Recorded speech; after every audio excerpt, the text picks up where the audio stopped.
Il était en fin d'après-midi, et je nettoyais ma chambre lorsque j'entendis la porte grincer derrière moi.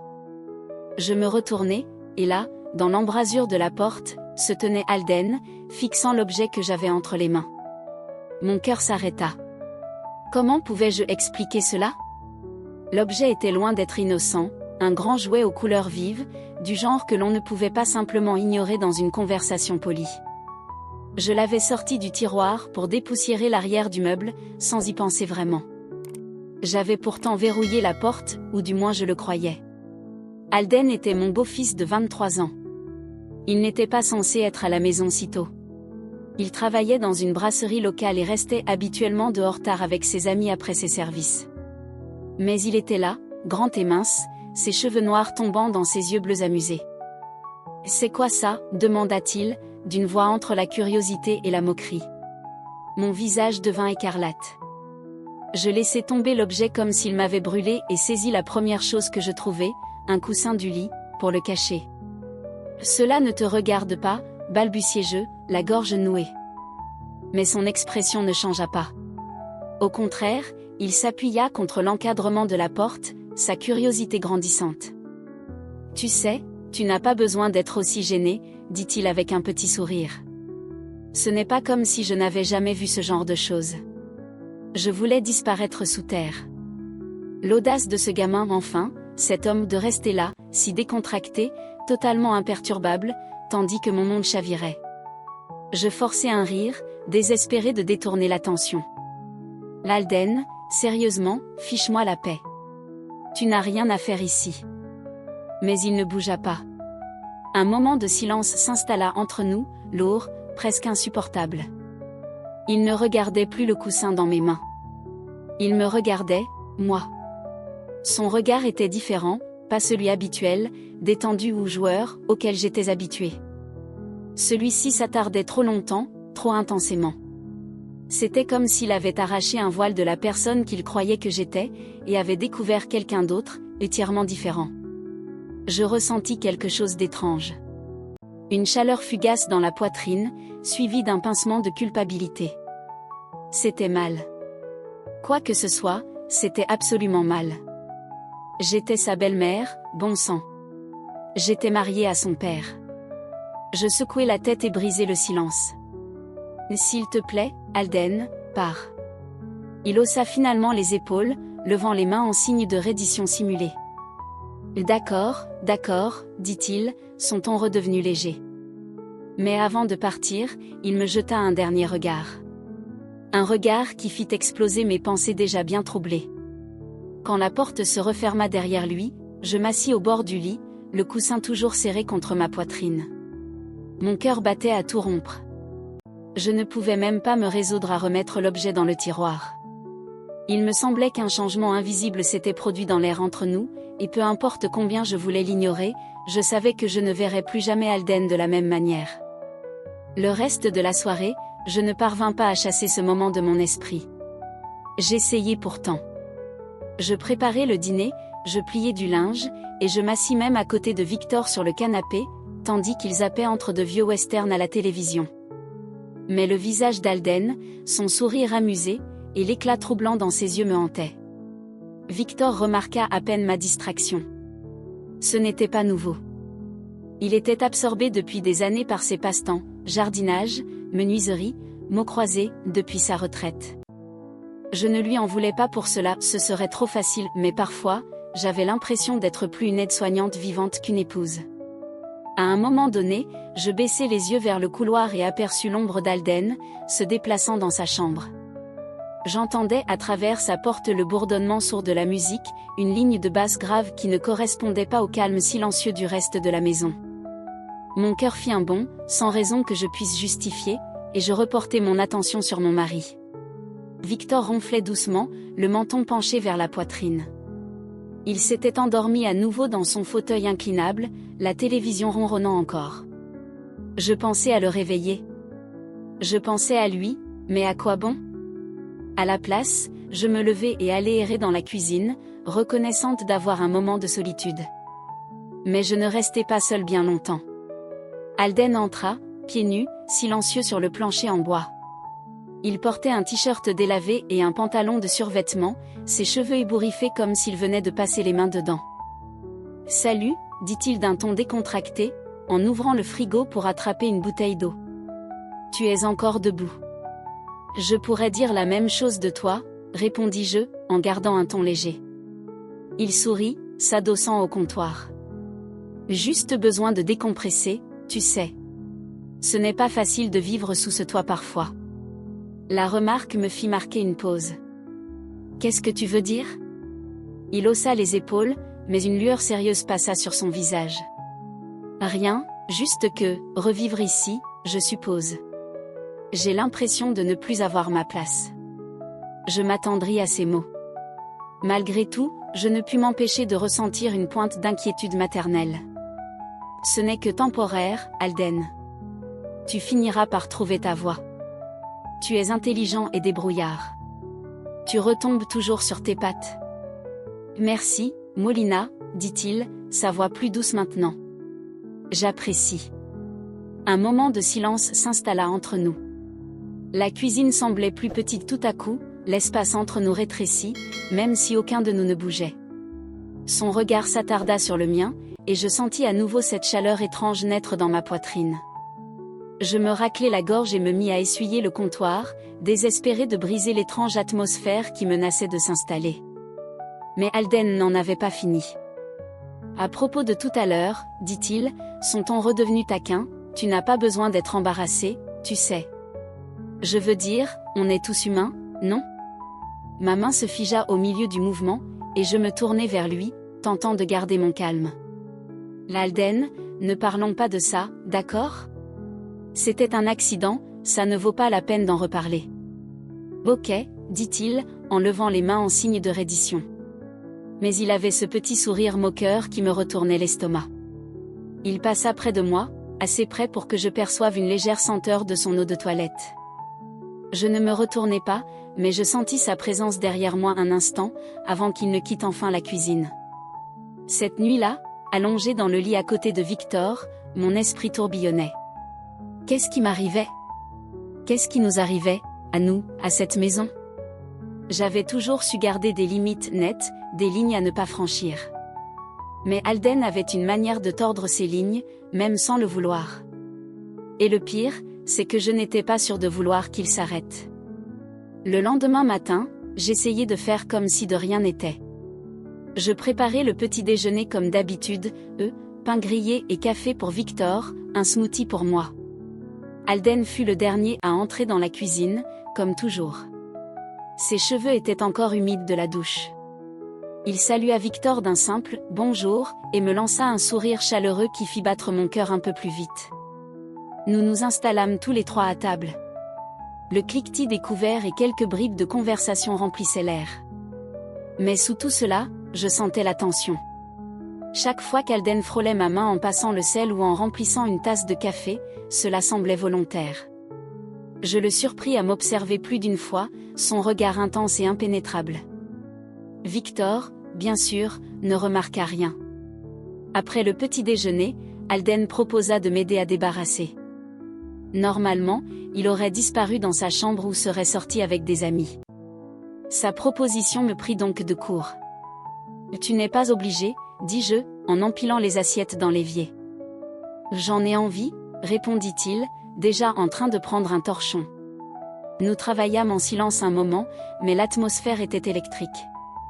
À un moment, je tendis la main pour attraper un verre en même temps que lui, et nos mains se touchèrent.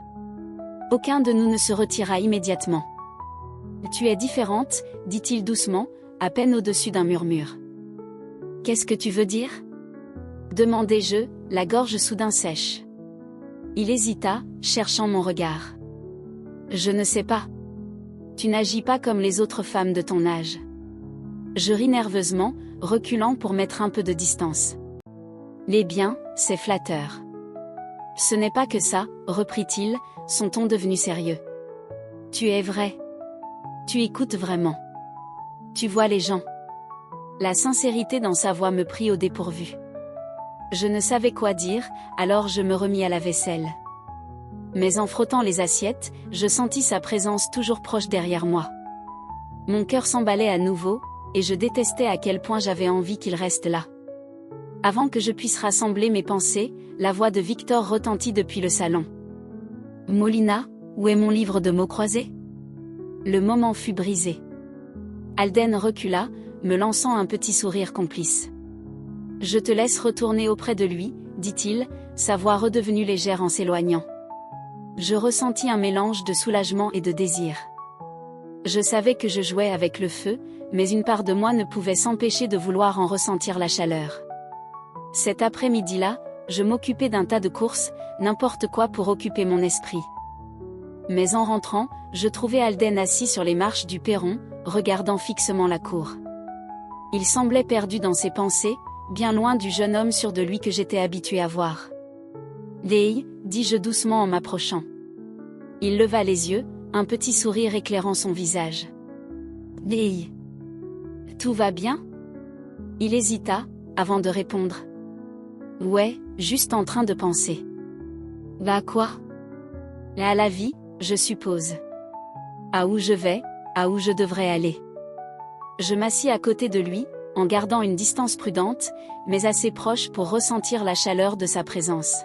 « Tu es jeune, Alden. Tu n'as pas besoin de tout avoir compris tout de suite. »« Peut-être, » dit-il, le regard toujours fixé sur la cour. Puis, après une pause, il ajouta. « Tu t'es déjà senti destiné à autre chose ? Comme si tu étais piégé dans la mauvaise histoire ?» Ces mots me touchèrent bien plus que je ne voulais l'admettre. J'avais envie de le réconforter, de lui dire que tout irait bien.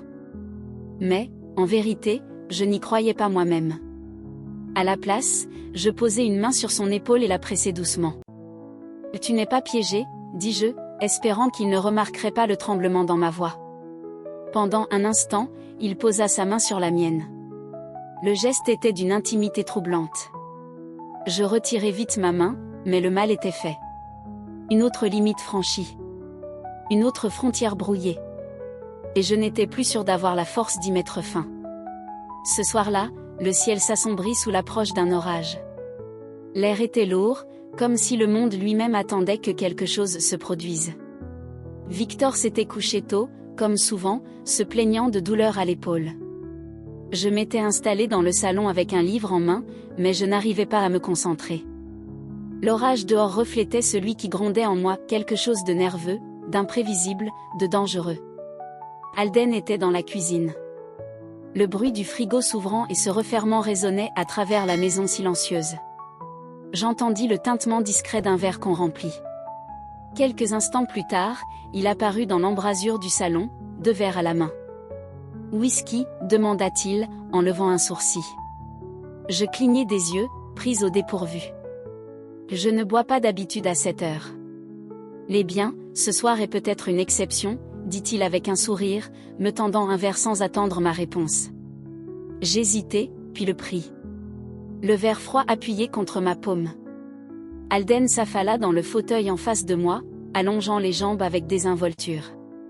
La lampe à côté de moi diffusait une lumière chaude sur son visage, accentuant les angles de sa mâchoire et l'ombre de la barbe naissante sur son menton. « Qu'est-ce que tu lis ?» demanda-t-il, en hochant la tête vers le livre sur mes genoux. « Juste quelque chose de léger », répondis-je en le montrant brièvement. « Rien d'excitant. » Il sourit. « J'ai du mal à y croire. » Je ris doucement, prenant une gorgée de whisky. Ça brûlait, mais c'était une distraction bienvenue face à la tension qui avait régné toute la journée. Un moment, nous restâmes là, dans un silence confortable, l'orage grondant de plus en plus fort. Puis il parla à nouveau, sa voix basse. « Je peux te poser une question ?» Je le regardai, méfiante. « Ça dépend laquelle. » Il fit tourner le liquide dans son verre, les yeux fixés sur lui comme s'il rassemblait ses pensées. « Tu t'es déjà senti coincé ?» Sa question me prit de court. Elle ressemblait étrangement à celle qu'il m'avait posée plus tôt sur le perron. Mais cette fois, elle avait un autre poids. Parfois, avouai-je, la voix plus basse que je ne l'aurais voulu. Il releva les yeux vers moi, ses yeux rencontrant les miens. « Tu ne donnes pas l'impression d'être quelqu'un qui devrait être coincé. Tu es trop vivante pour ça. » Je sentis mes joues s'empourprer et détourner le regard, posant mon verre sur la table basse. Alden, tu ne devrais pas dire ce genre de choses. Pourquoi pas? C'est la vérité. Ces mots restèrent suspendus dans l'air, lourds de sens non exprimés. Je me levai brusquement, sentant le besoin de mettre de la distance entre nous. Je pense qu'il est temps d'aller se coucher, dis-je, évitant son regard. Mais avant que je puisse quitter la pièce, l'électricité sauta. L'obscurité soudaine me désorienta, et je m'arrêtai net. Oh, murmurai-je, la voix tremblante. C'est juste l'orage, dit Alden, d'un ton calme. Je l'entendis se lever, le bruit doux de ses pas sur la moquette. Attends, je vais chercher une lampe torche. Je l'entendis se rapprocher, le froissement léger du tissu quand il me passa à côté. Puis sa main effleura la mienne dans le noir, et j'avalai une brusque inspiration.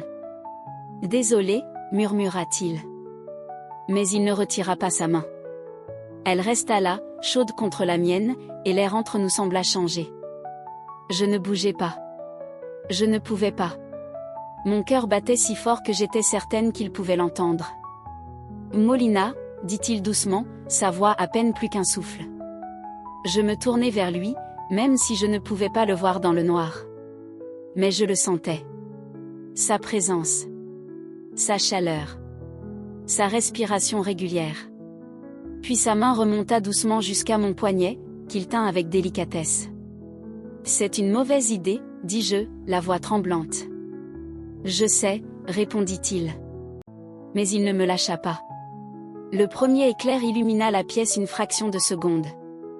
Dans ce bref instant, je vis son visage sincère, vulnérable, et incroyablement proche. Puis il m'embrassa. Le baiser fut doux d'abord, hésitant, comme s'il attendait que je le repousse. Mais je ne le fis pas. À la place, je me laissai aller vers lui, mes mains agrippant sa chemise comme s'il était la seule chose stable dans un monde en mouvement. Quand les lumières revinrent, nous nous séparâmes, haletant tous les deux. La réalité de ce que nous venions de faire me frappa de plein fouet, et je reculai, les mains tremblantes. Ça ne peut pas arriver, dis-je en secouant la tête. Alden ne protesta pas. Il resta là, son expression indéchiffrable. Je sais, dit-il à nouveau, d'une voix calme. Mais le mal est fait. Les jours suivants furent un flou de regards volés et de mots tus. J'évitais Alden autant que possible, me plongeant dans les corvées et les courses, n'importe quoi pour occuper mon esprit. Mais, peu importe combien j'essayais, je ne pouvais pas oublier la sensation de ses lèvres sur les miennes, ni la façon dont sa main était restée sur mon poignet. Un soir, alors que je pliais du linge dans la chambre d'amis, Alden apparut dans l'encadrement de la porte. « Il faut qu'on parle, dit-il. » Sa voix était ferme. « Il faut qu'on parle. » Je ne levai pas les yeux. Il n'y a rien à dire. Si, il y en a. Il entra dans la pièce et referma la porte derrière lui. Je soupirai, posai le linge et finis par croiser son regard. Alden. Peu importe ce que c'est. Ça doit s'arrêter. C'est mal. Vraiment, demanda-t-il, son ton provocateur. Parce que moi, ça ne me semble pas mal du tout. Ces mots me firent frissonner, mais je me forçai à rester calme. Tu ne comprends pas. Si Victor venait à l'apprendre, il ne saura rien, m'interrompit Alden. Et même s'il le découvrait, tu crois vraiment que ça le dérangerait? Il ne fait même plus attention à toi. Ces paroles me blessèrent, en partie parce qu'elles étaient vraies. Mais cela ne les rendait pas justes pour autant. Ce n'est pas à propos de lui, dis-je, la voix plus forte. C'est à propos de nous. Ce que c'est. Ça ne peut pas arriver. Ce n'est pas juste mal, c'est impossible. Alden fit un pas vers moi, les yeux fixés dans les miens. Pourquoi?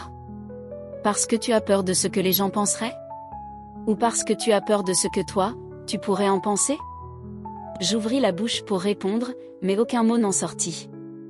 Molina, continua-t-il, sa voix adoucie. Je ne veux pas te rendre la vie plus difficile. Mais je ne peux pas faire semblant. Je ressens quelque chose pour toi. Et je ne pense pas que tu puisses nier que toi aussi. Je sentis les larmes me monter aux yeux et détourner le regard. Tu ne comprends pas, murmurai-je. Alors explique-moi, dit-il, suppliant. Mais je ne pouvais pas. Je ne pouvais pas lui expliquer la guerre intérieure qui me consumait, la culpabilité, la peur, le désir.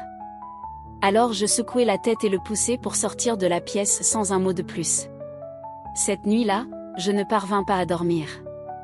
Allongé dans mon lit, je fixais le plafond, écoutant la respiration régulière de Victor à côté de moi. Mon esprit était en ébullition, noyé dans des pensées et émotions que je ne savais pas démêler. À un moment, je me levai et allai dans la cuisine, espérant qu'un verre d'eau calmerait mes nerfs. Mais en entrant dans le couloir, je me figeai. La porte d'Alden était ouverte. Il se tenait là, adossé à l'encadrement, comme s'il m'attendait. « Tu ne dors pas ?» demanda-t-il d'une voix basse. Je secouai la tête, incapable de trouver ma voix. Un long moment, nous nous regardâmes en silence.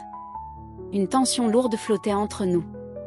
Puis, sans réfléchir, je fis demi-tour et regagnai ma chambre, refermant la porte derrière moi. Mais même allongé à nouveau dans mon lit, je savais que ce n'était pas fini. Quoi que ce soit entre nous, cette chose impossible et dangereuse, elle ne disparaîtrait pas. Et je n'étais pas certaine de vouloir qu'elle disparaisse. La fois suivante, il n'y eut ni orage, ni coupure de courant à blâmer. Cette fois, ce fut délibéré. Tout commença dans la buanderie. Je sortais des serviettes chaudes du sèche-linge. Le rythme répétitif du pliage offrait un semblant d'évasion. La maison était calme. Victor était parti chez un ami pour regarder un match, et je pensais être seule. Puis j'entendis le grincement discret du parquet derrière moi. « Tu es toujours en train de bosser ?» dit Alden d'un ton léger, mais chargé de quelque chose que je n'arrivais pas à définir. Je ne me retournai pas. « Quelqu'un doit bien le faire », répondis-je, tentant de rester neutre. Il eut un petit rire. « Juste. Mais tu ne te lasses jamais de tout ça ? De quoi ? De tout prendre en charge. De t'occuper de tout le monde. À quand remonte la dernière fois que quelqu'un s'est occupé de toi ? » Ces mots me transpercèrent comme un poignard. Je me retournai, serrant une serviette contre ma poitrine comme un bouclier. « Alden. Je ne pense pas que ce soit une conversation qu'on devrait avoir. »« Pourquoi pas ?» demanda-t-il, appuyé nonchalamment contre l'encadrement. Il semblait détendu, mais ses yeux disaient autre chose, ils étaient vifs, perçants, fixés intensément sur moi. « Parce que, dis-je, la voix tremblante. Ce n'est pas approprié. »« Approprié ?» répéta-t-il, comme s'il goûtait le mot. « Ce n'est pas pareil que mal, si ?» Je voulais protester, le faire taire avant qu'il n'aggrave encore la situation. Mais avant que je ne puisse parler, il fit un pas en avant. « Tu n'as pas besoin de faire semblant avec moi, Molina, » dit-il doucement. « Je te vois. Je vois comment tu tiens cette maison, comment tu maintiens tout en place pendant que les autres se contentent de prendre. Tu ne penses pas que tu mérites, toi aussi, quelque chose ? » Ma gorge se serra. Je secouai la tête, reculant jusqu'à sentir le bord du plan de travail contre mes hanches. « L'Alden, ce que c'est, ça doit s'arrêter. » Il tendit la main, effleurant la mienne. Geste minuscule. Simple. Mais j'eus l'impression que le sol se dérobait sous mes pieds. « Et dis-moi que tu ne ressens rien, toi non plus, » murmura-t-il. Je voulus parler, mais aucun mot ne sortit. Je ne pouvais pas lui dire ça. Je ne pouvais pas lui mentir. Ni me mentir. Et alors, comme cette nuit dans le salon, il m'embrassa.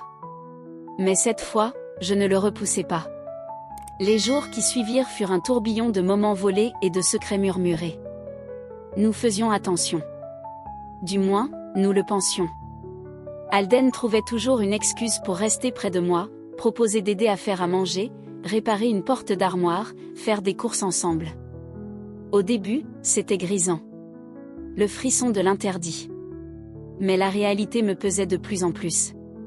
Je savais que ça ne durerait pas. Je savais que ce n'était qu'une question de temps avant que tout s'effondre. Un après-midi, alors que je rangeais des courses, Alden vint derrière moi et me passa les bras autour de la taille.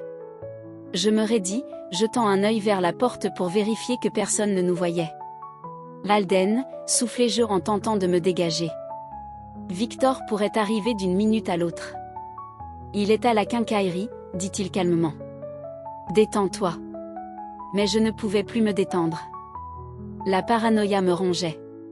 Chaque fois que Victor me regardait, je me demandais s'il savait. Chaque fois que Bethany, notre voisine curieuse, me faisait signe depuis la rue, j'avais l'impression qu'elle lisait en moi. Il faut qu'on parle, dis-je en me tournant vers Alden. De quoi, demanda-t-il, son visage fermé. De ça. De nous. Sa mâchoire se crispa, et pour la première fois, je vis une étincelle de colère dans ses yeux. De nous? Répéta-t-il. Ça doit s'arrêter, dis-je, forçant les mots. C'est trop risqué. Ce n'est pas juste pour Victor. Juste pour Victor, répliqua Théil, la voix montant. Et toi, alors? Tu t'écoutes parler? Tu passes ton temps à penser à lui, mais jamais à ce que toi tu veux. Ce que je veux n'a pas d'importance. Lancez-je. C'est de l'exploitation, Molina, rétorqua Alden. Tu mérites d'être heureuse. Tu mérites d'être avec quelqu'un qui te voit vraiment. Ces mots flottèrent dans l'air, lourds, inévitables. Je voulais lui dire qu'il avait tort. Mais je ne pouvais pas. Au fond, je savais qu'il avait raison. Le point de rupture arriva quelques semaines plus tard. Victor avait invité Bethany et son mari à dîner. Je faisais de mon mieux pour jouer la parfaite hôtesse, mais les yeux perçants de Bethany semblaient ne jamais me lâcher. Après le repas, alors que je rangeais dans la cuisine, Bethany me coinça. « Tu as l'air bien distraite, ces temps-ci, dit-elle d'un ton faussement léger, mais son regard me scrutait. « Juste occupée, répondis-je avec un sourire forcé. « Tu sais ce que c'est. » Elle se pencha légèrement, baissant la voix. « Est-ce que Victor est au courant ?» Je me figeai, mon cœur battant à tout rompre. « Non. Je gère. » Elle haussa les épaules, son expression indéchiffrable. « Peu importe ce qui se passe entre toi et Alden. » J'eus l'impression que le sol se dérobait sous mes pieds. « Je ne vois pas de quoi tu parles, dis-je, la voix tremblante. » Bethany sourit, mais ce sourire ne toucha jamais ses yeux. « Sois prudente, Molina. Les secrets finissent toujours par ressortir. » Cette nuit-là, allongée dans mon lit, je ne pouvais m'empêcher de repasser ces mots en boucle. Je me sentais piégée, coincée entre deux mondes qui ne pouvaient coexister. Le lendemain matin, Alden me retrouva dans le jardin. J'arrachais les mauvaises herbes avec plus de force que nécessaire. « Tu m'évites, dit-il, sa voix stable mais teintée de frustration. « J'essaie de nous protéger, répondis-je sans lever les yeux. « Nous protéger de quoi ?» demanda-t-il, s'approchant. « De ce que tout cela nous explose à la figure, dis-je, en me relevant et en m'essuyant les mains sur mon jean. Bethany sait, Alden. Elle sait. » Il fronça les sourcils, son expression s'assombrissant. « Comment elle pourrait savoir ? » « Je ne sais pas, mais elle sait, dis-je, ma voix montant. « Et si elle en parle à Victor ? » « Elle ne dira rien, répondit-il fermement. « Tu n'en sais rien. » répliquai-je. « Tu ne comprends pas à quel point c'est dangereux. » Alden attrapa ma main. Sa prise était forte, mais pas douloureuse. « Ce que je comprends, c'est que je ne veux pas te perdre. » L'émotion brute dans sa voix me prit au dépourvu, et pendant un instant, je ne sus quoi répondre. « Tu ne me perdras pas, dis-je finalement, à peine audible. Mais il faut qu'on soit prudent. Pour nous deux. » Les jours qui suivirent furent tendus. Bethany ne dit rien à Victor, du moins pas à ma connaissance, mais son regard soupçonneux planait sur moi comme un nuage. Alden tenta de me rassurer, mais lui aussi semblait plus nerveux que d'habitude. Puis, un soir, Victor rentra à la maison plus tôt que prévu. J'étais dans la buanderie avec Alden. Nous étions debout, bien trop proches, quand nous entendîmes la porte d'entrée s'ouvrir. Nous nous écartâmes brusquement, comme deux adolescents pris sur le fait. « Molina ?» appela Victor, sa voix résonnant dans la maison. « Ici » répondis-je, ma voix étonnamment calme malgré la panique qui montait en moi. Victor apparut dans l'encadrement. Ses yeux balayèrent la pièce. Un instant, je crus qu'il allait dire quelque chose. Mais il hocha simplement la tête. Le dîner est prêt, demanda-t-il. Presque, répondis-je. Il partit sans un mot de plus. Mais le regard qu'il me lança resta gravé dans mon esprit bien après son départ. Cette nuit-là, je ne parvins pas à fermer l'œil. Je repassais en boucle ce moment dans la buanderie, la manière dont ses yeux s'étaient attardés sur moi une seconde de trop. J'avais l'impression d'être au bord d'une falaise, et que ce n'était qu'une question de temps avant que tout ne s'écroule. Et pourtant, malgré tout, je n'arrivais pas à y mettre fin. Quoi que ce soit entre Alden et moi, c'était trop. Trop fort, trop dévorant pour simplement y renoncer. Mais au fond, je savais que la tempête ne faisait que commencer. Tout avait commencé avec Victor rentrant de manière imprévisible plus tôt que prévu. Mais cette fois, ce n'était pas juste le timing qui m'avait prise de court. Son visage était fermé, son expression illisible lorsqu'il entra dans la maison et posa sa mallette avec un bruit sourd, délibéré. Alden, appela Victor, sa voix assez tranchante pour me nouer l'estomac. Alden apparut quelques instants plus tard. Son attitude détendue contrastait avec la tension manifeste de Victor. « Ouais, » dit Alden, sa voix toujours aussi calme. « Il faut qu'on parle, » dit Victor, son ton porteur d'une tension difficile à ignorer. Je ne pouvais pas bouger, ni respirer. L'espace entre nous trois semblait se refermer. « Bien sûr, » répondit Alden, même si son regard dériva un instant vers moi. Je restai figé, incapable de détourner les yeux. Victor ne dit plus rien. Il tourna les talons et marcha dans le couloir, Alden le suivant, toujours aussi calmement. Le silence qui suivit me parut interminable. J'attendis ce qui sembla durer des heures avant que Victor ne revienne dans la cuisine. Il ne parla pas tout de suite. Mais son regard était intense, concentré sur quelque chose ou quelqu'un avec une intensité que je ne lui avais jamais vue. La tension était suffocante. Finalement, il prit la parole. « Toi et Alden, dit-il, la voix basse, tendue, emplie d'une chose que je ne pouvais identifier. Je sais.